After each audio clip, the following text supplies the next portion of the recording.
ہمارے ہاں اذان سے قبل درود و سلام پڑھنے کا جو مسئلہ ہے وہ بھی متنازع بنایا جا چکا ہے، حالانکہ وہ متنازع نہیں ہے، وہ بھی دیوبندی اور بریلوی دونوں کے مسالک سے قبل کی کیا ہے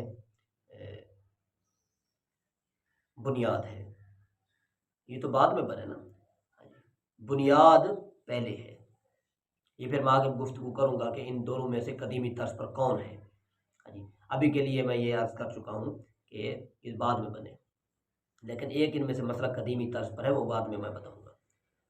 ابھی کے لیے مسئلہ سن لیجیے۔ تو یہ مسئلہ پہلے کا ہے، بعد کا نہیں ہے۔ اس کا ایک تاریخی پس منظر ہے، پھر حوالہ جات ہیں، اس پر پھر گفتگو ہیں، اور کسی نے بھی اس مسئلے پر کلام نہیں کیا سوائے ان مسالک کے جن کا بھی میں نام لے چکا ہوں۔ ان کے بعد پھر کلام ہوا ہے، باقی پہلے کلام نہیں تھا۔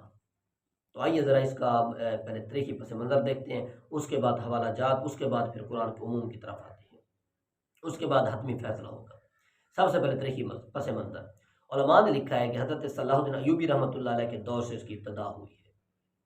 وہ یوں کہ اس دور کے اندر جب بھی کوئی مؤذن اذان دیتا تو سب سے پہلے وہ خلیفۃ المسلمین پر سلام بھیجتا، عزت و تکریم کے باب میں، اس کے بعد وہ اذان دیتا۔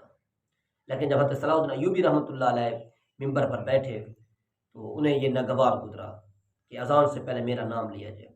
وہ معروف عاشق رسول تھے، مشہور تھے اس حوالے سے، یعنی عشق رسول کے باب کے اندر۔ تو انہوں نے پھر اپنی جگہ محبوب علیہ السلام کا نام لینا پسند فرمایا۔ تو تب سے پھر اذان سے قبل یہ شروع ہوا کہ السلام علیکہ یا خلیفۃ المسلمین نہیں کہا جائے گا، السلام علیکہ یا رسول اللہ کہا جائے گا، یا حبیب اللہ کہا جائے گا۔ تو تب سے یہ شروع ہوا۔ اس دور کے علماء سے بھی مسائل پوچھے گئے، فتوے پوچھے گئے، علماء نے مثبت جوابات دیے کہ یہ کوئی بھی بدعت نہیں ہے، اچھا کام ہے، عشق ہے، اس پر کوئی بھی فتویٰ نہیں بنتا۔ تب سے بھی یہ پھر مسئلہ چلا آتا رہا۔ مسلمہ طور پر کوئی نہیں پڑھتا تھا کیونکہ واجب نہیں تھا نا، نہیں پڑھتا تھا تو نہیں پڑھتا تھا، لیکن جو پڑھتے تھے وہ پڑھتے تھے۔ نہ پڑھنے والے پڑھنے والے پر فتویٰ نہیں ڈالتے تھے، اور پڑھنے والے نہ پڑھنے والے پر فتویٰ نہیں ڈالتے تھے۔ جمعیت کا دور تھا، خلافت کا دور تھا، اچھے لوگ تھے، آج کی طرح کوئی فتنے باز تھوڑی تھے۔ تو یہ مسلمہ طور پر چلا آتا رہا، جو پڑھتے تھے ان کے ہاں۔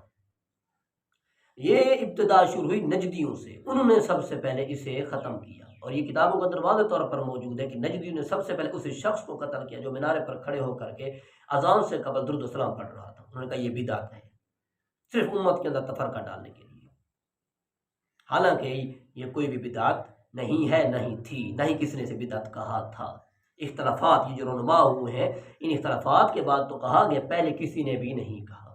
فتح المعین پڑھیں آپ، شوافع کی کتاب واضح طور پر اس کے اندر لکھا ہے کہ اذان سے قبل پڑھ سکتے ہیں آپ۔ ایسے ہی حاشیہ جمل کے اندر موجود ہے کہ اقامت سے پہلے بھی پڑھ سکتے ہیں آپ۔ تو لکھنے والوں نے لکھا ہے، جو پڑھتے تھے انہوں نے لکھا بھی ہے، یہ سارے پہلے کے ہیں، یہ دیوبندیوں سے بھی پہلے کیا ہے، یہ بریلیوں سے بھی پہلے کے ہیں۔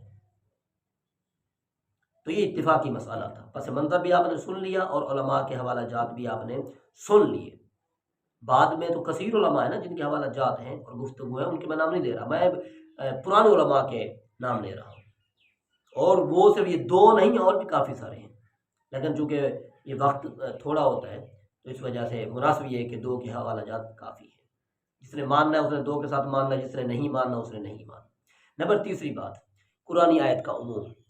قرآنی آیت کا عموم کچھ یوں ہے کہ اللہ تبارک و تعالیٰ نے ارشاد فرمایا صلو علیہ وسلموا تسلیما، درود پڑھو اور میرے محبوب پر خوب خوب سلام پڑھو۔ اس آیت سے بھی ہمیں یہ مسئلہ مستخرج شدہ نظر آتا ہے، وہ یوں کہ جب آیت کہہ رہی ہے کہ خوب خوب سلام پڑھو، اس آیت کے اندر عموم ہے، کسی قسم کا کوئی بھی خصوص نہیں ہے، کوئی خاص کوئی قید نہیں ہے کہ اس وقت پڑھنا اس وقت نہ پڑھنا۔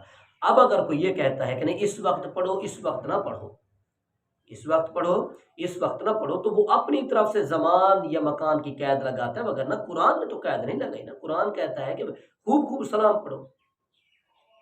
اب زمان اور مکان کی قید جو ہے یہ ہماری اپنی ہے، وگرنہ شرع شریف کی طرف سے کوئی بھی قید نہیں ہے۔ جو بھی قید لگاتا ہے وہ اس کی دلیل دے گا نا، عام والا تھوڑی دیتا ہے، اسے چاہیے کہ وہ دکھائے، کوئی قید دکھائے۔ جو کہتے ہیں عام مخصوص منہ الباس، وہ کوئی دلیل لے کر ہے تب جا کر مخصوص بنے گا نا، اور انشاءاللہ تبارک و تعالیٰ قیامت تک دلیل نہیں بن سکتے، صرف یہ مسئلے کی امتیازات کے لیے اور کچھ بھی نہیں ہے۔ یہ بھی میلاد النبی صلی اللہ علیہ وسلم کی طرح مسلمہ تھا، بعد میں یہ پھر اختلافات ہونے لگے، جسے دوسرے مسئلہ کی کوئی چیز اچھی نہ لگی اس نے اسے بدعت کہہ دیا، یا جو شرک کہہ دیا، یا کفر کہہ دیا۔ دونوں طرف سے یہ رہا ہے، میں ایک طرف سے یک طرفہ بات نہیں کہہ رہا، نہیں ایک طرف سے میں کوئی فیصلہ جھاڑ رہا ہوں۔ تو یہ متفقون علیہ مسئلہ ہے، کوئی بھی بدعت نہیں ہے، ایک اچھا کام ہے، ایک اچھا کام ہے۔ لیکن اس مسئلے میں ایک اضافی میں بات کہنے جا رہا ہوں، دونوں طرف سے تھوڑا غلو پایا جاتا ہے اور زیادتی پائی جاتی ہے، وہ کچھ اس طریقے سے، حالانکہ ہونا یہ چاہیے تھا کہ جو پڑھتے تھے وہ پڑھتے رہتے، نہ پڑھنے والوں پر فتوے نہ داغتے، اور جو نہ پڑھنے والے تھے وہ پڑھنے والے پر فتویٰ نہ داغتے، کیونکہ ایک اچھا عمل ہے، کوئی واجب فرض تو ہے نہیں۔ لیکن ہوا یہ کہ دونوں کی طرف سے غلو ہوا اور فتوے بازی شروع ہو گئی۔ جو پڑھنے والے تھے انہوں نے ضروری قرار دے دیا ضد کے اندر، جو نہ پڑھنے والے تھے انہوں نے نہ صرف بدعت کہا بلکہ اذان سے پہلے بسم اللہ پڑھنے کو بھی انہوں نے ناجائز قرار دے دیا۔ غالباً احسن الفتاوی ہے، اس طریقے سے اور بھی ان کی جو جنتریاں چھپتی ہیں ان کے اندر بھی موجود ہے، خصوصی طور پر دارالعلوم کبیر والا، ان کی جنتری کے تو میرے پاس موجود ہے، واضح طور پر لکھا ہوا ہے۔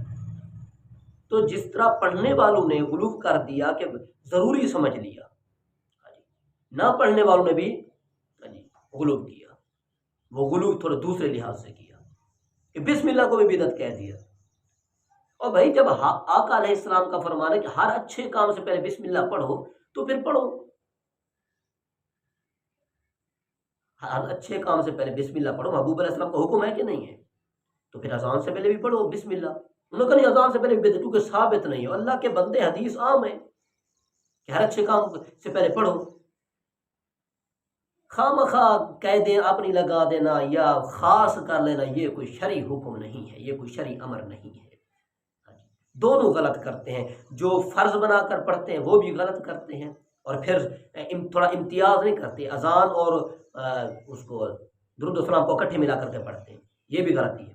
پڑھنے والے ان دو چیزوں کا فرق کریں، ایک تو فرض اور واجب نہ کریں، نمبر دو ساتھ ملا کر نہ پڑھیں، اور جو نہ پڑھنے والے ہیں وہ اس حد تک نہ چلے جائیں کہ بدعت کہہ دیں اور پھر بسم اللہ کو بھی منع کر دیں، یہ بہت بڑی غلطی ہے۔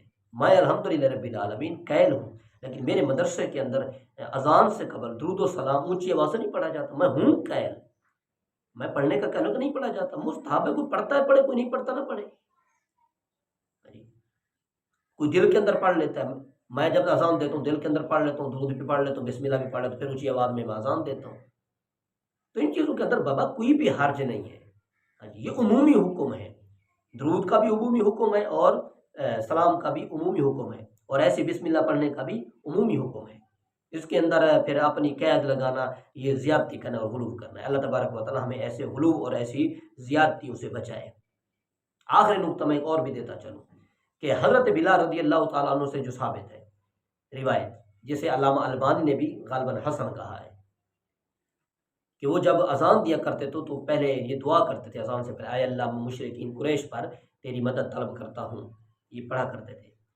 تو آج اگر ہم حضرت بلال کے اذان کے مطابق اپنی اذان بنانا چاہتے تو ہمیں چاہیے کہ ہم اپنے اسپیکر کے اندر کہیں کہ اے اللہ میں اسرائیل پر تیری مدد طلب کرتا ہوں، ہاں جی، میں مشرکین پر تیری مدد طلب کرتا ہوں، مشرکین کے نظام پر میں تیری مدد طلب کرتا ہوں، سارا نظام کفر کا چل رہا ہے، اس پر تم متفق ہو، ہاں جی، حضرت بلال والی وہ سنت تو تم سے اپنا ہی نہیں جاتی، باقی صرف فتویٰ بچنا تھا فرقہ بازی کا اور بدعت کا، ہاں جی، اس پر کامل طور پر عمل پیرا ہو۔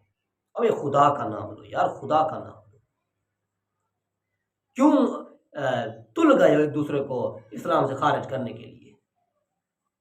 کافروں کی نظر کے اندر ہم سب مسلمان ہیں، وہ جب بھی دشمنی کرتے وہ بغیر دیکھے کرتا ہے، دیوبندی ہے، بریلوی بھی ہے، کوئی بھی ہے، جبکہ ہم ایک دوسرے کی نظر کے اندر مسلمان نہیں ہیں۔